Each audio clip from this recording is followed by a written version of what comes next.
Hello everyone, my name is Steven Odoli. I'm the project coordinator at Regenerative Leadership of Africa. My team and I, we are so grateful to have been selected, for the Global Youth Mobilization Youth Empowerment Fund. When I got the news, I was super excited about it. You know, it's actually something to be proud of, right? Being one of the change makers selected globally, I think it's a big win. I think it's a big deal, But more than anything, one of the things that I was really interested about is actually creating change in my community. And thanks to the support we got from the European Union through the Global Youth Mobilization, we were able to implement the Waste to Wealth project in Alimosho, Lagos State. All of these things did not happen, on a straight line. Of course, we had our highs and we had our lows. One of the things that affected this project was, like timing. We planned to start earlier, however, due to some constraints that were beyond our control, right? We started later, and it happened at a time that was not really convenient. However, because we had started engagement earlier, we were able to navigate.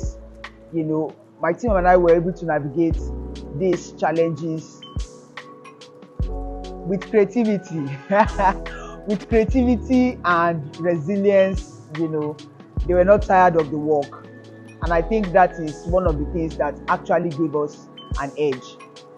From engaging the community to engaging stakeholders, to identifying the resources and support that we could leverage on to actually implement this project. We started off our first engagement with a community in Alimosho, the Araromi town.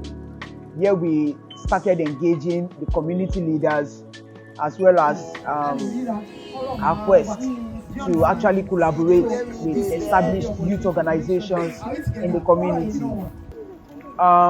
We also had the community tour where we went from street to street, observing how residents' behaviour has actually contributed to climate change issues in the community.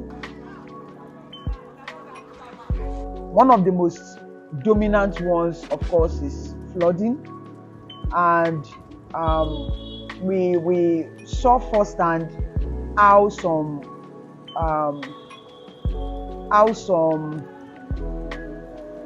behaviors or some attitudes or some habits, how it actually contributes to promoting climate change, the effects of climate change in the community. The government, of course, are trying their best in making sure that, as you can see in these areas, that structures have been put in place to ensure proper irrigation. However, it is still not enough, and it is very, very important for community members to also take action, to ensure the sustainability of the efforts of government, and also to ensure that everyone is safe.